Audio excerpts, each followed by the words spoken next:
मेरे प्यारे देशवासियों, नमस्कार। आज देव दीपावली का पावन पर्व है। आज गुरु नानक देव जी का भी पवित्र प्रकाश पर्व है। मैं विश्व भर में सभी लोगों को और सभी देशवासियों को इस पावन पर्व पर हार्दिक बधाई देता हूँ। ये भी बहुत सुखद है कि 1.5 साल के अंतराल के बाद करतारपुर साहिब कॉरिडोर अब फिर से खुल गया है। साथियों, गुरु नानक जी ने कहा है, बीच दुनिया सेवी कमाइए त दरगिही बेसन पाइए। यानी संसार में सेवा का मार्ग अपनाने से ही जीवन सफल होता है। हमारी सरकार इसी सेवा भावना के साथ देशवासियों का जीवन आसान बनाने में जुटी। न जाने कितनी पीढ़ियां जिन सपनों को सच होते देखना चाहती थी, भारत आज उन सपनों को पूरा करने का भरपूर प्रयास कर रहा है। साथियों,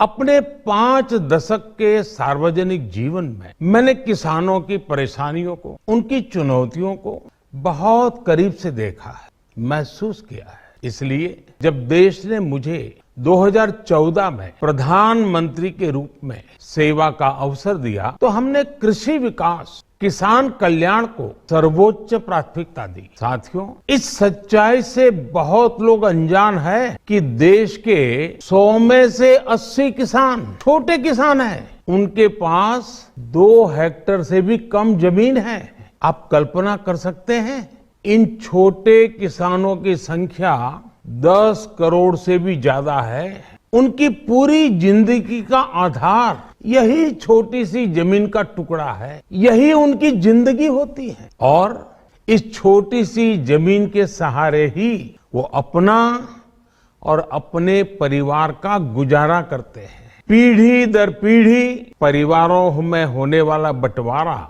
इस जमीन को और छोटा कर रहा है। इसलिए देश के छोटे किसानों की चुनौतियों को दूर करने के लिए हमने बीज, बीमा, बाजार और बचत, इन सभी पर चौतरफा काम किया। सरकार ने अच्छी क्वालिटी के बीज के साथ ही किसानों को neem coated urea, soil health card, micro irrigation जैसी सुविधाओं से भी जोड़ा। हमने 22 करोड़ सॉइल हेल्थ कार्ड किसानों को दिए और इस वैज्ञानिक अभियान के कारण एग्रीकल्चर प्रोडक्शन भी बढ़ा। साथियों, हमने फसल बीमा योजना को अधिक प्रभावी बनाया, उसके दायरे में ज्यादा किसानों को लाए।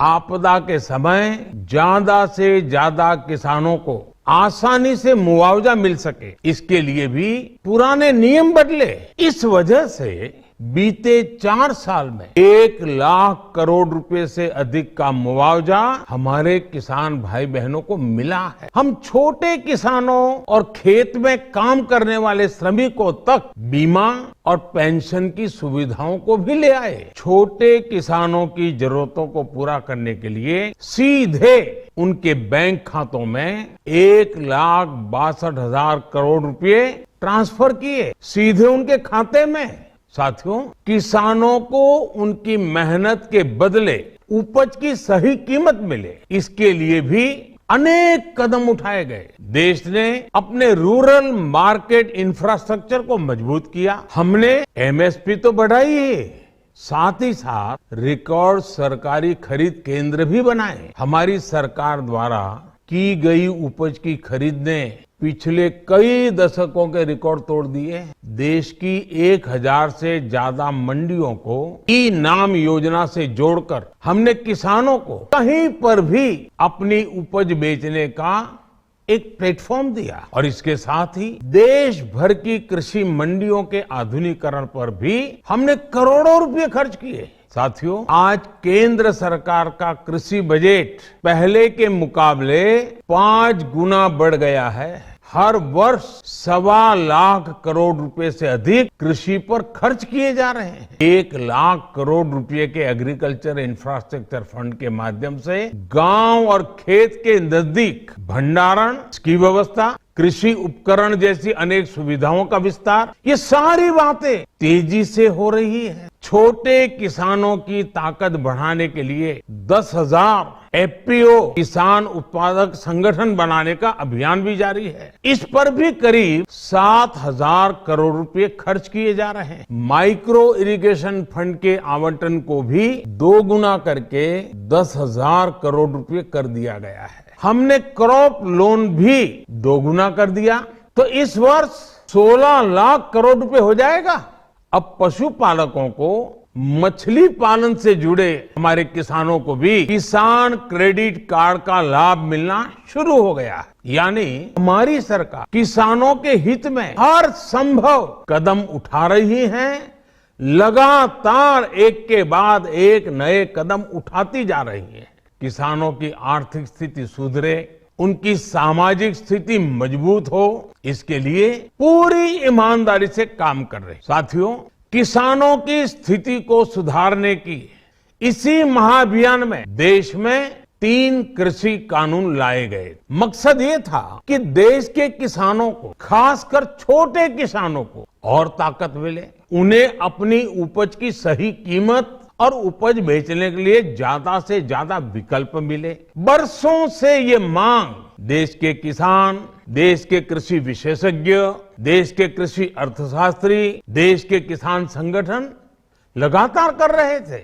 पहले भी कई सरकारों ने इस पर मंथन भी किया था। इस बार भी संसद में चर्चा हुई, मंथन हुआ और ये कानून लाए गए। देश के कोने कोने में कोटि कोटि किसानों ने, अनेक किसान संगठनों ने इसका स्वागत किया, समर्थन किया। मैं आज उन सभी का बहुत बहुत आभारी हूं, धन्यवाद करना चाहता हूं। साथियों, हमारी सरकार किसानों के कल्याण के लिए, खासकर छोटे किसानों के कल्याण के लिए, देश के कृषि जगत के हित में, देश के हित में, गांव गरीब के उज्जवल भविष्य के लिए पूरी सत्यनिष्ठा, किसानों के प्रति पूर्ण समर्पण भाव से, नेक नियत से ये कानून लेकर आई थी। लेकिन इतनी पवित्र बात, पूर्ण रूप से शुद्ध किसानों के हित की बात, हम अपने प्रयासों के बावजूद कुछ किसानों को समझा नहीं पाए। भले ही किसानों का एक वर्ग ही विरोध कर रहा था, लेकिन फिर भी ये हमारे लिए महत्वपूर्ण था। कृषि अर्थशास्त्रियों ने, वैज्ञानिकों ने, प्रगतिशील किसानों ने भी उन्हें कृषि कानूनों के महत्व को समझाने का भरपूर प्रयास भी किया। हम पूरी विनम्रता, खुले मन से उन्हें समझाते रहे। अनेक माध्यमों से व्यक्तिगत और सामूहिक बातचीत भी लगातार होती रही। हमने किसानों की बातों को, उनके तर्क को समझने में भी कोई कोर कसर बाकी नहीं छोड़ी। कानून के जिन प्रावधानों पर उन्हें ऐतराज था, सरकार उन्हें बदलने के लिए भी तैयार हो गई। 2 साल तक हमने इन कानूनों को सस्पेंड करने का भी प्रस्ताव दिया। इसी दौरान ये विषय माननीय सर्वोच्च न्यायालय के पास भी चला गया। ये सारी बातें देश के सामने है, इसलिए मैं इनके अधिक विस्तार में नहीं जाऊंगा। साथियों, मैं आज देशवासियों से क्षमा मांगते हुए सच्चे मन से और पवित्र हृदय से कहना चाहता हूं कि शायद हमारी तपस्या में ही कोई कमी रही होगी, जिसके कारण दिए के प्रकाश जैसा सत्य कुछ किसान भाइयों को हम समझा नहीं पाए। आज गुरु नानक देव जी का पवित्र प्रकाश पर्व है। ये समय किसी को भी दोष देने का नहीं। आज मैं आपको, पूरे देश को ये बताने आया हूं कि हमने 3 कृषि कानूनों को वापस लेने का, रिपील करने का निर्णय लिया है। इस महीने के अंत में शुरू होने जा रहे संसद सत्र में, इसी महीने में हम 3 कृषि कानूनों को रिपील करने की संवैधानिक प्रक्रिया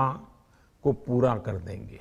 साथियों, मैं आज अपने सभी आंदोलनरत किसान साथियों से आग्रह कर रहा हूं, आज गुरु पर्व का पवित्र दिन है। अब आप अपने अपने घर लौटे, अपने खेत में लौटे, अपने परिवार के बीच लौटे। आइए एक नई शुरुआत कर, नए सिरे से आगे बढ़ते हैं। साथियों, आज ही सरकार ने कृषि क्षेत्र से जुड़ा एक और अहम फैसला लिया है। जीरो बजट खेती यानी प्राकृतिक खेती को बढ़ावा देने के लिए, देश की बदलती आवश्यकताओं को ध्यान में रखकर क्रॉप पैटर्न को वैज्ञानिक तरीके से बदलने के लिए एमएसपी को और अधिक प्रभावी और पारदर्शी बनाने के लिए ऐसे सभी विषयों पर भविष्य को ध्यान में रखते हुए निर्णय लेने के लिए एक कमेटी का गठन किया जाएगा। इस कमेटी में केंद्र सरकार, राज्य सरकारों के प्रतिनिधि होंगे, किसान होंगे, कृषि वैज्ञानिक होंगे, कृषि अर्थशास्त्री होंगे। साथियों, हमारी सरकार किसानों के हित में काम करती रही है और आगे भी करती रहेगी। मैं गुरु गोविंद सिंह जी की भावना में अपनी बात समाप्त करूं। देहि शिवावर मोहे इहे शुभ कर्मन ते कबहू न टरो। हे देवी, मुझे ये वर दीजिए कि मैं शुभ कर्म करने से कभी पीछे ना हटूं। जो किया किसानों के लिए किया, जो कर रहा हूं देश के लिए कर रहा हूं। आप सभी के आशीर्वाद से मैंने मेहनत में पहले भी कोई कमी नहीं की थी। आज मैं आपको विश्वास दिलाता हूं कि अब और ज्यादा मेहनत करूंगा ताकि आपके सपने साकार हो सके, देश के सपने साकार हो सके। आपका बहुत बहुत धन्यवाद।